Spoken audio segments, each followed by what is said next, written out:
I came and they gave me Bloodsport, the perfect movie to show a billboard.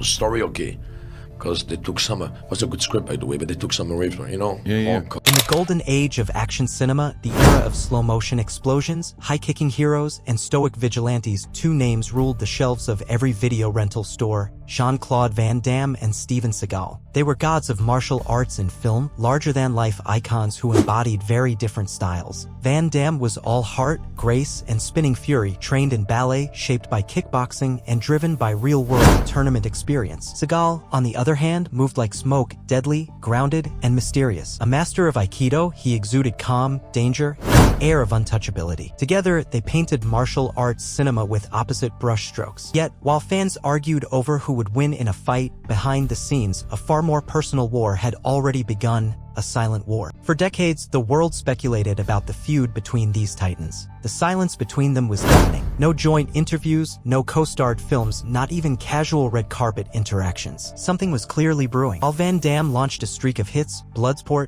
Kickboxer, Universal Soldier, and Time Cop, Seagal countered with the likes of Above the Law, Hard to Kill, and Under Siege. Their competition played out not just on screen, but in release schedules, promotional battles, and fandom debates. But beneath this public rivalry simmered a private bitterness that began, quite unexpectedly, with words, subtle, dismissive words. Steven Seagal, known for his calculated mystique, never named Van Damme directly in early interviews, but those in the industry knew exactly who he was targeting. He belittled unnamed actors who thought ballet made them fighters, a jab that wasn't just random, it was razor-sharp. Van Damme had always been open about his ballet training, crediting it for his balance, flexibility, and discipline. Yet Seagal weaponized it, twisting grace into weakness. He mocked without naming, insulted without confronting, and dismissed Van Damme as more of a dancer than a fighter. To outsiders, it may have seemed like posturing, but insiders knew this was personal. Jean-Claude Van Damme, to his credit, remained publicly silent. He let his kicks do the talking, choosing focus over feuds. He didn't clap back in interviews, didn't retaliate with thinly veiled insults. But the quiet wasn't ignorance, it was discipline. Behind the scenes, crew members, stunt coordinators, and producers were warned, do not put these two men in the same room. The tension was palpable. Hollywood's biggest martial arts stars were orbiting each other in silence, a collision waiting to happen. And then it almost did. It was a party unlike any other, held at Sylvester Stallone's sprawling Beverly Hills mansion in the late 1990s. The golden age of action cinema was beginning to fade, but on that night, it was alive and breathing in every room.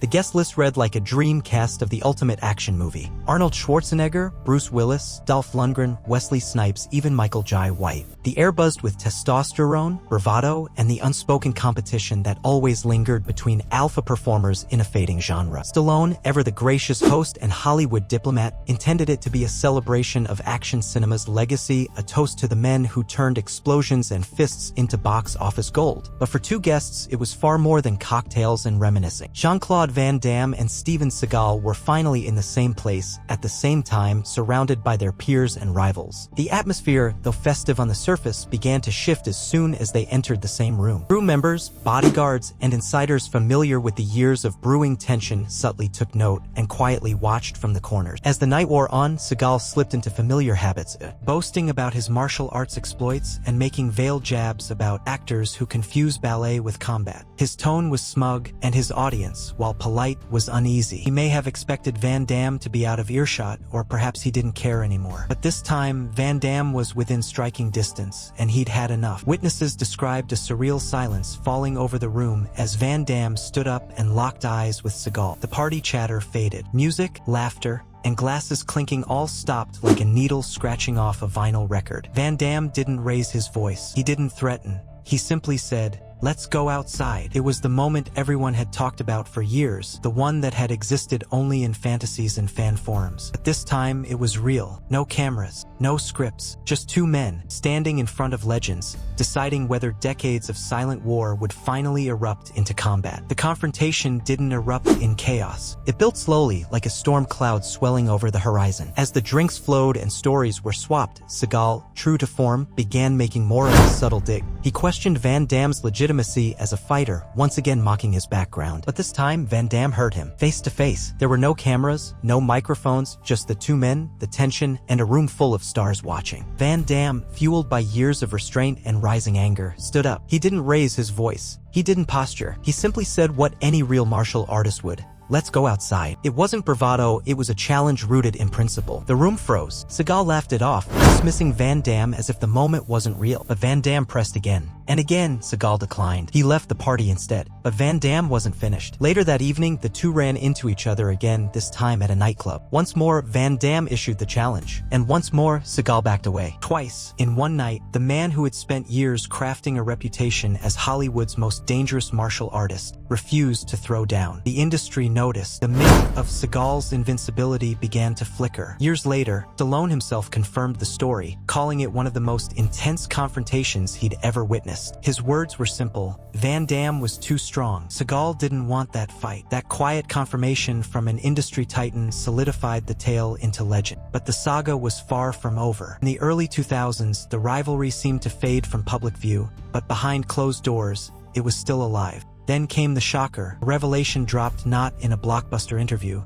but almost casually. In 2023, Van Damme, now in his 60s, was interviewed by a European martial arts magazine. And for the first time, he spoke the words no one expected to hear. He is a fraud. The room may have been silent, but that statement reverberated across the industry. Van Damme wasn't yelling. He wasn't angry. He sounded tired. Tired of the facade. Tired of the myths. And tired of giving a man credit who, in Van Damme's eyes, had never earned it. According to Van Damme, Seagal's legendary backstory, training CIA agents, conducting covert missions, using martial arts to defeat real-life enemies, was fiction. Van Damme made it clear Seagal had never stepped into a real tournament ring. Not once. He's never fought in a real tournament like I did, Van Damme said. Not one. That alone would have been enough to shift public opinion. But what came next deepened the saga into something mythic. Van Damme revealed that Peter Guber, one of Hollywood's most powerful producers, had once offered them both $20 million each to fight in a sanctioned match at the Mirage in Las Vegas. A real fight. No scripts, no stunt doubles, no cuts, just man against man. Van Damme said yes immediately. Seagal didn't even respond. Not a counteroffer, not a maybe later. Nothing. Silence. The martial arts community erupted. Fans on social media called it the greatest missed opportunity in action cinema history. A real-life gladiator match between the two most talked-about action stars, denied not by injury or contract, but by one man's refusal to fight. But then, just as the dust seemed to settle, Van Damme posted a photo on Instagram in late 2023. It wasn't a throwback. It wasn't from a film set. It was a candid shot, Van Damme sitting across a dinner table from Steven Seagal. They weren't fighting. They were eating. And the caption read, "Thank you, Steven, and your family for the fantastic dinner. Big announcement coming soon." The internet imploded. Was the long-awaited collaboration finally happening? Were they teaming up for a movie, a documentary, or could it be a real fight at last? Theories spread like wildfire. Some fans were thrilled. Others were skeptical. Social media sleuths analyzed the photo like a crime scene. Van Damme's smile looked polite, not warm. Seagal, as usual, was stone-faced, and there was no handshake, no laughter, just a cropped photo, void of warmth, filled with questions. Then came the truth. Weeks later, Van Damme clarified what had really happened. That dinner wasn't a reunion. It wasn't peace. It was a test. He wanted to see if Seagal had changed, if time had mellowed the man, if the ego had softened. But what he saw was the same arrogance, the same distance, the same illusion of toughness. The big announcement teased in the caption? That was it. Dinner was the announcement. There would be no film, no fight, no friendship. Just clarity. With the feud now out in the open, fans were left to reconcile the legends they had idolized for decades. Jean-Claude Van Damme emerged from the shadows not with aggression, but with evidence. His battle-tested resume of real tournament fights, visible injuries, and a long-standing commitment to martial arts as both discipline and philosophy. His vulnerability, his restraint, and ultimately his honesty struck a chord with people who had grown up trying to mimic his famous spinning kicks in their living rooms. Van Damme wasn't just a star. He was a fighter in every sense of the word, physically, emotionally, and morally. Steven Seagal, on the other hand, found his legacy under intense scrutiny. For years,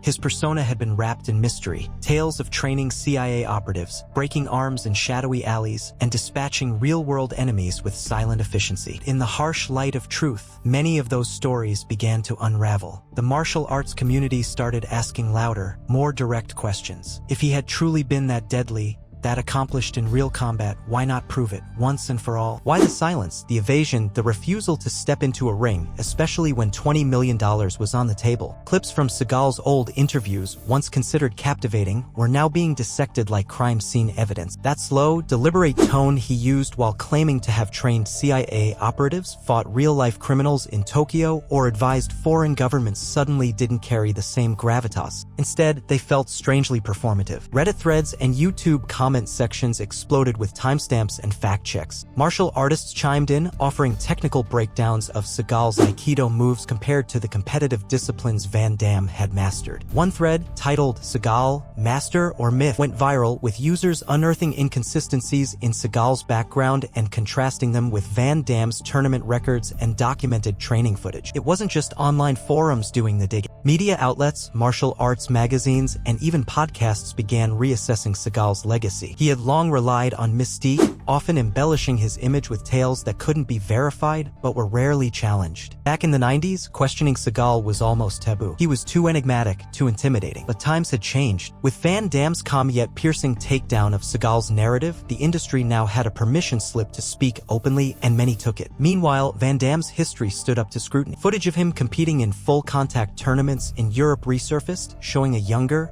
leaner Van Damme landing crisp strikes and demonstrating genuine skill. Clips of his high-intensity training sessions, his flexibility, his conditioning, his dedication began to go viral again, this time not for nostalgia, but for authenticity. And so the public began to reframe the narrative. Van Damme wasn't just the flashier actor, he was the real deal. He didn't need to build a mythology around himself. His bruises, scars, and sweat spoke louder than fiction. In contrast, Seagal's once invincible aura started to fade under the spotlight of accountability. Fans who once parroted his exaggerated stories now questioned them. Had they been sold a character all along? Was Seagal's legacy crafted more in PR meetings than dojos? The contrast had become inescapable. Van Damme, the warrior with nothing to prove, and Seagal, the myth unraveling thread by thread. In the end, the fight never happened, but something more important did. The truth was revealed, and with it, a clear line was drawn between cinematic bravado and real-life integrity. For many, that revelation hit harder than any punch ever could. It wasn't just the end of a rivalry, it was the unmasking of an illusion and the final, defining moment in a saga that spanned over 3 decades. In the end, this wasn't about fists. It wasn't about box office numbers or Hollywood politics. It was about respect. Van Damme had lived martial arts, not as performance, but as principle. And Seagal, in Van Damme's eyes, had lived behind a mask. The final punch was never thrown, the match never staged. But the truth, when spoken plainly, landed harder than any spinning kick ever could.